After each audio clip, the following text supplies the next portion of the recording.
Halo teman-teman semuanya. Sekarang saya mau mengulas lagu saya yang judulnya Korupsi dan Hukumnya. Korupsi dan Hukumnya mungkin sudah 3 atau 4 tahun yang lalu saya buat.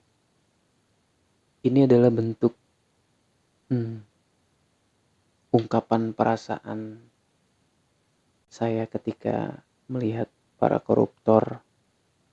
Jadi saya tulis kenyataan-kenyataan yang ada, fakta-fakta yang ada.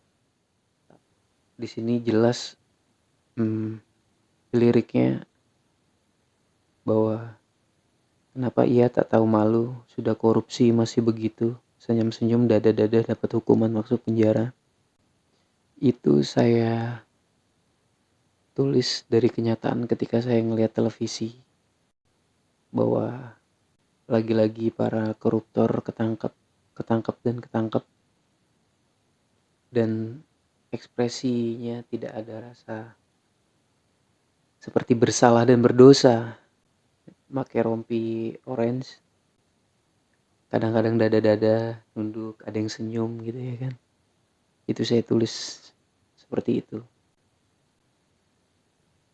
Ya kalian bisa ngeliat sendiri ketika di berita-berita bahwa para koruptor yang ketangkep. Kenapa ia tak tahu diri, sudah terbukti masih melobi cari channel sana sini agar hukuman dapat remisi. Kenapa para koruptor terkadang hukumannya terpotong. Saya nggak tahu paham tentang pakar hukum, tetapi kenapa terpotong, sisanya sedikit gitu. Atau tidak terpotong, sisanya sedikit. Terus di penjara high class gitu ya kan, ada AC, ada TV, bla bla bla. Eh, Koruptor, pikiranmu penuh dengan sampah yang kotor, engkau korupsi, isi otakmu memang tak bersih. Ya, kalian bisa mengartikannya sendirilah. Kenapa para koruptor di negeri ini eh, tetap tumbuh, dan kenapa koruptor tidak selalu jera, dan kenapa ia tidak punya mata hati. Kenapa hukum jadi begini, para koruptor selalu dibantu dapat ruangan cakep melulu, fasilitas mewah, kenapa begitu? Ya yang tadi saya sebutkan, ya kan, ada AC-nya, ada TV-nya, bla bla bla. Yaitu uh, saya tidak menyindir manapun, tetapi kenyataannya ketika saya nonton berita, baca berita, itu terjadi. Aku bingung, gue bingung. Ya pada akhirnya aku bingung sendiri ketika melihat berita yang sering seperti itu. Penegak hukum tumpul ke atas, tajam ke bawah. Oh ya gimana, semua sama yang diawasi dan mengawasi. Saya sempat baca berita dan melihat beritanya juga. Ada seorang nenek-nenek atau kakek-kakek yang mengambil mungkin singkong, daun singkong, pepaya atau buah.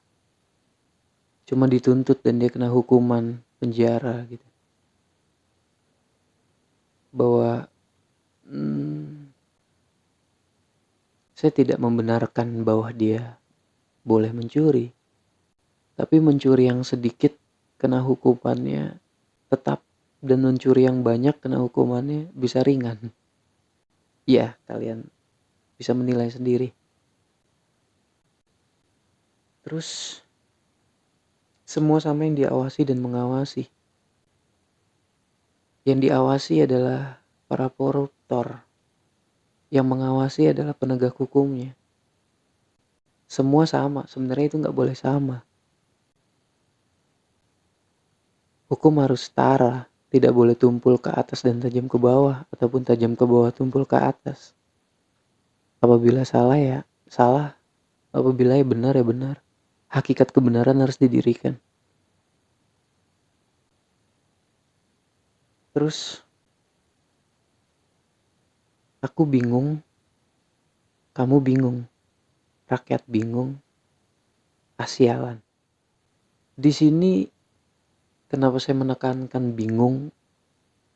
Mungkin kalian semua juga bingung gitu ya kan, dengan keadaan yang seperti ini. Aku bingung, kamu bingung, rakyat bingung. Jadi saya hanya menekankan gitu. Saya juga bingung, kamu juga bingung, rakyat akhirnya bingung, kesel deh semuanya, sialan akhirnya. Ya, itulah ungkapan curahan saya sebagai saya bisa menulis dan membuat lagu. Panjang umur perjuangan, tetap tegakkan keadilan, berantas korupsi, terus semoga di negeri ini tidak kehabisan orang yang jujur dan yang terbuka dengan mata hati nuraninya. Jangan hanya sekedar pintar, tapi hati nurani kalian harus tetap berjalan. Hati nurani kalian harus tetap seimbang dengan kenyataan-kenyataan. Dan hati nurani kalian sebagai para pemimpin harus melihat rakyatnya. Dan jangan kalian mengambil hak-hak rakyat. Ya segitu aja saya mengulas lagu saya, Korupsi dan Hukumnya. Silakan didengarkan. Walaupun belum saya record dengan studio ataupun apa, tapi saya tetap menyuarakan panjang umur perjuangan.